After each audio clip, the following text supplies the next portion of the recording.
नमस्कार, मी doctor Vijay Kumar Mane, MD homeopathy, founder chairman of modern homeopathy multi speciality clinics across India and abroad. आपल्या शरीरात किडनीचं काम खूप महत्वाचं आहे. रक्त शुद्ध करणं, शरीरात साठलेले टॉक्सिन्स बाहेर काढणं, जादा झालेले मीठ, क्लोराईड, कॅल्शियम, फॉस्फरस इत्यादी पदार्थ बाहेर काढणं, क्रिएटिनिन बाहेर काढणं, युरिया बाहेर काढणं, तसेच ब्लड प्रेशर नियंत्रित करणं, शरीरात जादा झालेलं पाणी बाहेर काढणं ही किडनीची प्रमुख कार्य आहेत. जेव्हा किडनी तिची ही कामं योग्य प्रकारे करू शकत नाही तेव्हा त्या स्थितीला आपण किडनी फेल्युअर असं म्हणतो. आज भारतामध्ये किडनी फेल्युअर या आजाराचं प्रमाण झपाट्याने वाढत आहे. डायबिटीस, वेदनाशामक औषधं, अँटी ट्युबरक्युलर औषधं, अँटी अलर्जिक औषधं, तापाची औषधं खूप काळ घेणं, चुकीची लाईफस्टाईल, ब्लड प्रेशर नियंत्रणात न ठेवणं, पाणी कमी पिणं ही त्यापैकी प्रमुख कारणं आहेत. धोक्याची गोष्ट म्हणजे किडनी हळूहळू खराब होत जाते आणि सुरुवातीच्या काळात फारशी लक्षणं दिसत नाहीत. किडनी फेल्युअर या आजाराचे प्रामुख्याने दोन प्रकार आहेत. त्यापैकी पहिला प्रकार म्हणजे अक्यूट किडनी इंजुरी किंवा अक्यूट किडनी फेल्युअर आणि दुसरा प्रकार म्हणजे क्रॉनिक किडनी डिसीज किंवा chronic kidney failure. Acute kidney failure हा अचानक होतो, जसं की शरीरात अचानक पाणी कमी होणं, इन्फेक्शन, अपघात किंवा काही औषधांचा तीव्र दुष्परिणाम. काही वेळेला प्रेग्नन्सी मध्ये सुद्धा अक्यूट किडनी फेल्युअर हा आजार होतो. दुसरा कॉमन प्रकार आहे क्रॉनिक किडनी डिसीज किंवा क्रॉनिक किडनी फेल्युअर. हा हळूहळू वाढणारा, समजून न येणारा प्रकार आहे. विविध कारणांमुळे किडनीच्या पेशी वर्षानुवर्ष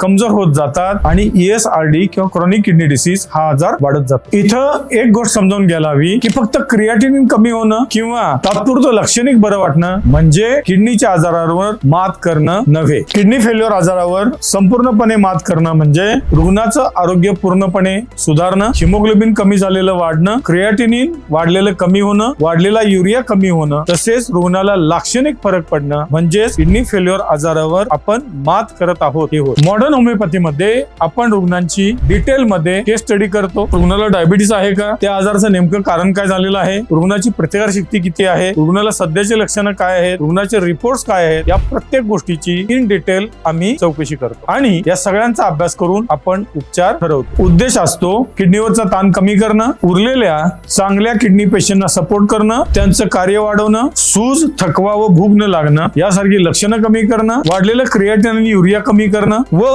आजाराची गती पुढे वाढू न देणं आणि किडनी फेल्युअर या आजारावरती पूर्णपणे मात करणं. किडनी फेल्युअर हा आजार दुर्लक्ष करण्याजोगा नाही. वेळीच उपचार मिळाले तर किडनी फेल्युअर या आजारावरती मात करता येते. हे आमच्या अनेक केस स्टडीज मधून सिद्ध झालेलं आहे. आज आमचे हजारो पेशंट किडनी फेल्युअर या आजारावर मात करून नॉर्मल आयुष्य जगत आहे. आपण सुद्धा किडनी फेल्युअर या आजारावर निश्चितच मात करू शकता. जर तुम्ही किंवा तुमच्या घरातील कोणी किडनी फेल्युअरने त्रस्त असाल आणि सुरक्षित पर्याय शोधत असाल तर आजच मॉडर्न होमिओपॅथी क्लिनिकशी संपर्क करा, कारण योग्य उपचार मिळाले तरच जीवन पुन्हा बदलू शकतं.